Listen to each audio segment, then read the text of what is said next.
This is Big TRELL'Z Vlogcast. Hey, don't call it no podcast. Yeah. What's happening? It's your boy Big TRELL'Z Vlogcast. Thank y'all for tuning in. Appreciate you. We're gonna get right into this, all right? This is from a YouTube channel called Boyd Cluis. Boyd Cluis is a beast. He's a cybersecurity guy, and what he does is he teaches you how not to get scammed, pretty much. So the title of this one is The Sneaky New Phone Scam That's Draining Bank Accounts and How to Protect Yourself. So we're gonna go ahead and get right into it. So let's learn this new scam so we can protect ourselves from getting our bank accounts wiped out. Let's go. Picture this. It's a regular weekday night and you're sipping your nighttime tea, scrolling through your phone to check your last emails for the day.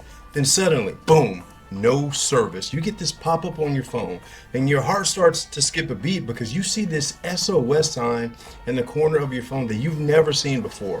And because you're confused about this thing that you never saw, you reboot your phone only to realize that something is terribly wrong. Wow. And things continue to get worse. Wow. A few days later, you're staring at your bank statement and you notice that $38,000 is gone from the bank account that you've created for your mother and her utility bills. Just like that. This isn't a bad dream. It's Justin Chan's reality, a victim of SIM swapping. The scam that's draining bank accounts and leaving victims desperate for answers. I don't know. All right, if y'all didn't hear what he said it's called SIM swapping. So let's find out how they're doing this, especially virtually. About you, but I would notice if $38 man, right, 38,000. Can I get a witness in the comments? Real. Spoiler alert, Bank of America refused to give Justin back his money. As a matter of fact, most banks will refuse. And banks, man, they're just so, sometimes, now I know they have a protocol they have to go through, but whenever you owe them money, they'll take it out like it's nothing. They'll go right in and just grab it. But when they owe you money, it's gonna take some time. You're just like, keep that same energy. When you owe me money, keep that same energy and give me my paper. The fact that they refused to pay him, I don't know if it's because they had to go through an investigation or they just said, no, we're not going to pay you. Back in the event that this scam happens to you, there's only one way that you could potentially get your money back. And you have to stay to the end of the video to find out exactly what it is. So take notes. Hey, cyber hero, welcome back to my channel. If you're new, I'm Boyd Cluis, an internationally recognized cybersecurity expert, author, and speaker with years of experience safeguarding some of the world's top companies from hackers. Today, we're diving into a chilling cyber scam, SIM swapping. It's a sophisticated con that's already drained millions from unsuspecting victims, including one man who lost $38,000 in the blink of an eye. Stick around, because I'll show you how these scams work, and most importantly, how to avoid becoming the next target. Justin, a resident of Carlsbad, California, was going about his usual evening when his phone lost connection to the network. Instead of the usual signal bars, his screen showed SOS. These scammers are so creative now also. Like, they put in so much hard work to scam people. If they just come up with a legit business, they would be great. They'd be great. Man, it's just ridiculous how much, like, you have to know so much, man. That's why downloading a bunch of stuff on your phone, and I'm guilty of that. I have to stop downloading stuff. It's just not the right answer. Confused, Justin later learned that the hackers had hijacked his Xfinity mobile number. The hackers didn't need much, just the last 4 digits of Justin's credit card. They tricked the mobile carrier into transferring his number to their own SIM card. This single act of fraud opened Pandora's box. Are you kidding me? Within days, Justin received a letter from his bank. There wasn't one, there wasn't two, but there were 3 unauthorized wire transfers totaling $38,000 that had been made from his account. And if you know anything about wire transfers, wire transfers are non-reversible. One wire transfer was traced to a convicted felon in Sacramento. But here's the twist. Justin was asleep when these transactions were approved via text. First, let's define SIM swapping. SIM swapping, also called SIM hijacking, is when a scammer convinces your mobile carrier to transfer your phone number to a SIM card they control. It's like handing a thief the keys to your digital house. Everything from your bank accounts to your emails to your crypto becomes vulnerable. As a matter of fact, it's not only vulnerable, it's generally taken. Now let's break down how these cyber criminals pull it off. Number 1, research. Scammers scour the internet for your personal details. First of all, round of applause for him for telling us, for letting us know what's going on, right? Because we don't see a lot of stuff about this, or it's out there. The information's out there, but we don't look at this stuff until it's too late. So it's always good to be ahead of the game, and if you see these red flags, then you know what to do to stop the same thing from happening to you. So I applaud him for doing this. Go check out his channel. Like I said, it's Boyd Cluis. That's his name, Boyd Cluis. Your name, your address, or even your mother's maiden name. And unfortunately, there are many websites online right now with just for the price of $1, you can enter in your credit card information, put in the personal name of someone and their date of birth, and you are able to get used passwords that have been compromised in the data breach, cell phone numbers, addresses, mother's maiden names, vehicle registrations, and the list goes on. And they can take any impersonation. Of that. They could take any of that information. They could take the smallest detail and turn that into, what all they need. That's crazy. Just think about that. Like your old address that you haven't lived at in like 7 years can potentially allow cyber criminals to wipe out your bank account or to change the deed on your house or something like that. Anything. Get all your bank accounts forwarded to another email or to another address or whatever. Tie it to another phone number, another password. It's crazy. This is where the attacker is now armed with all of your personal information to call the carrier to attempt to transfer your service to another device. Oftentimes, the cyber criminals will create an elaborate story about phones being lost, misplaced, in order to gain sympathy from the person on the other side of the phone to make this switch.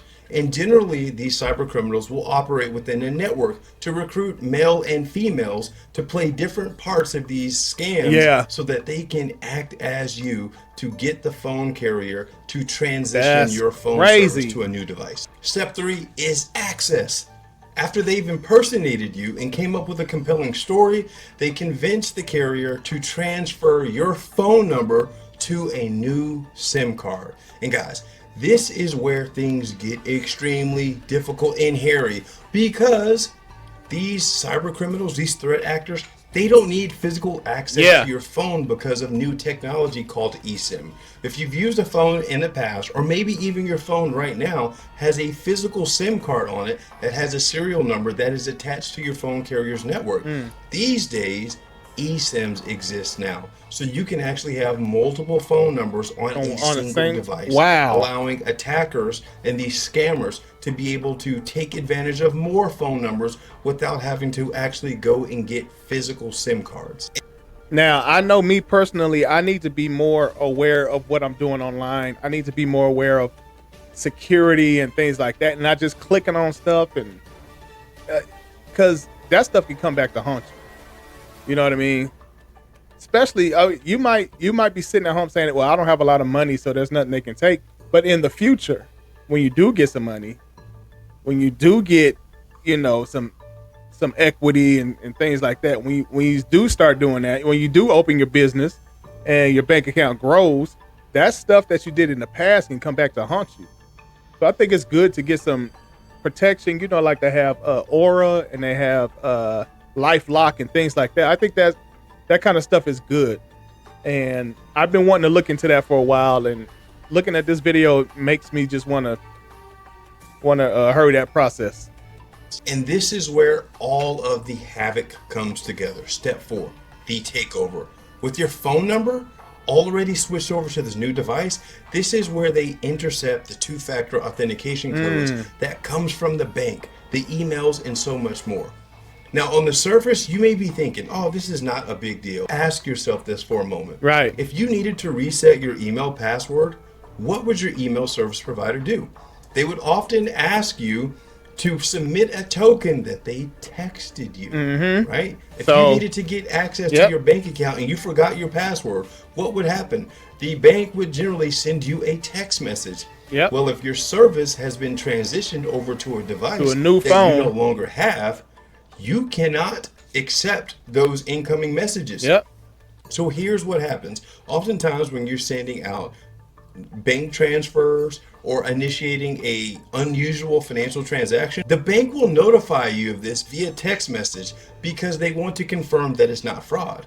Well, since your cell phone service has been moved to another device, the attacker is on the other end confirming that this charge is valid. That's crazy. And this is where it becomes very difficult for the end user such as you and me, because banks are not your friend. They sure now, I ain't. want you to understand, this SIM swapping scam goes way beyond just bank accounts, right? Because if you think about any password reset or any critical service that you may have access to, such as... Think about it though, like you got bank accounts, you got even simple stuff as Instagram and Facebook and all that.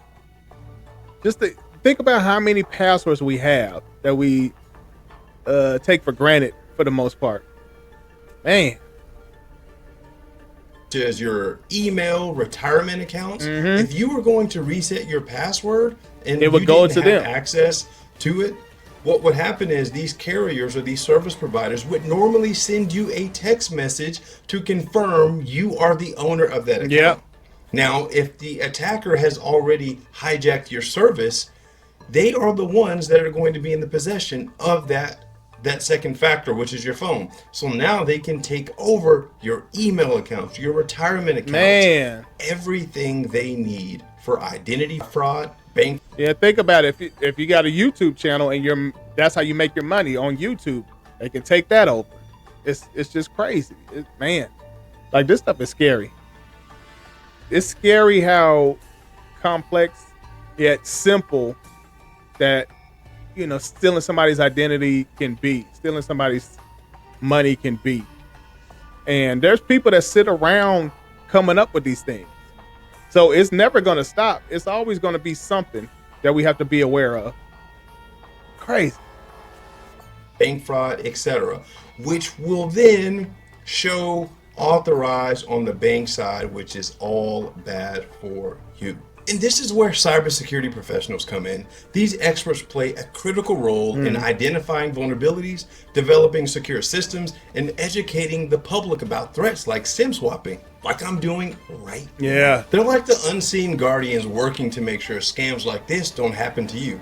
Even though I can almost guarantee you there will be someone on this video commenting, "You're bored, you're telling people how to conduct the scam." I'm sorry, I'm not telling people how to conduct the scam. I just need you guys to be aware, cyber heroes, that this exists. Because for Justin, the hackers were one step ahead. What's worse than losing $38,000? Having your bank tell you that it's your fault. Bank of America claimed these transactions were confirmed valid by you via SMS. But here's the catch. Justin never got the text.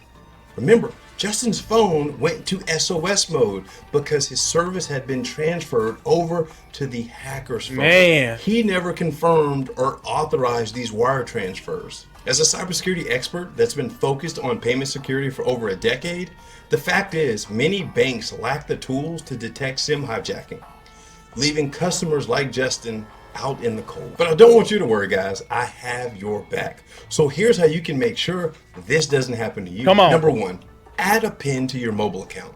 Contact your carrier right now, after you finish this video, and set up a security PIN. This step can throw out impersonation attempts. Now, this PIN needs to be something that is memorable for you, but not a PIN that you use anywhere else. And please do not use the last 4 digits of your phone number or your credit card number, because chances are those things are already compromised. Number 2, enable app-based two-factor authentication, or some people might call it 2FA. Apps like Google Authenticator are much safer than SMS or text-based codes. As a matter of fact, as working in the field of cybersecurity for years, the leading institutions of setting cybersecurity standards are moving away from text-based authentication codes because it is inherently insecure. That's good though. That's a good thing that they're doing, because obviously it's not safe. Obviously that is not safe. If somebody can get your phone number that easily, then text authentication is not safe at all. Especially because of hacks like SIM hijacking. And number 3, monitor unusual phone behavior. If your phone suddenly loses service or you see SOS, act quickly, especially if you're in a location where you know that you should have service. Yeah. Now, if you're at the top of a mountain or on a plane somewhere, maybe not something to panic about, but you can never be too sure. Number 4, secure your personal information. In this digital age of social media and sharing, please limit what you share online, especially on public platforms. It's already bad enough that most of our personal information has been compromised in various data breaches because we've shared our data with third-party companies. But be very guarded about what you share publicly, as hackers can actually craft specific attacks toward you based on things that you've shared online. I want you to think about this. Have you ever participated in any of those online social media games where to ask you to comment, what was your first car? Or what was your favorite color? Things of that nature. Think about that. Those games sometimes are planted by cyber criminals in order to gain information about you. Don't fall for the trap. So then, what was your first car? If that's like one of them questions that they ask on your bank account or something like that, then they already have the answer to it, or whatever else. But he's on it. Guys, don't fall for it. And as a bonus tip, check with your local bank to see if you can have additional security added to your banking mobile app that requires you to approve transactions via the mobile app instead of text message. This way, if you do lose service and your phone is on SOS, you can connect it to Wi-Fi and still be able to deny those transactions. That's good. Justin's story is a stark reminder in today's digital age, your phone number is more than just digits. It's the key to your entire life. Last time I checked, Justin still didn't get his money back from Bank of America. By staying vigilant and taking a few proactive steps, you can lock the door before scammers even try the handle. If you or someone you know has been a victim of SIM swapping scams, it's important for you to contact the FBI's Internet Crime Complaint Center immediately at ic3.gov. This is probably the only way that you can potentially get your money back if you have been scammed by SIM hijacking. And if you think this was wild, wait till you see my next video when I show you how hackers are using a penny to completely drain your bank account. That's crazy. Stay safe, cyber heroes. I'll see you on the next one. That is ridiculous, man. Like, I'm not sharing this, and he's not sharing this, information for us to be panicked, but just be aware and just take extra precautions, extra steps to protect ourselves, protect our identity, protect our, phone numbers, whatever. So I just wanted to share that with y'all. It's been a while since I think I've done 1 or 2 of his videos in the past, but it's been a while since I've done that. So I just think frequently I need to do that, at least probably once a week or something like that, once every couple weeks. Go back to Boyd Cluis and just kick out his knowledge that he has for us. All right, so we're gonna go ahead and get out of here. I'm not gonna hold you guys any much longer. It's your boy Big TRELL'Z Vlog. Let's get it.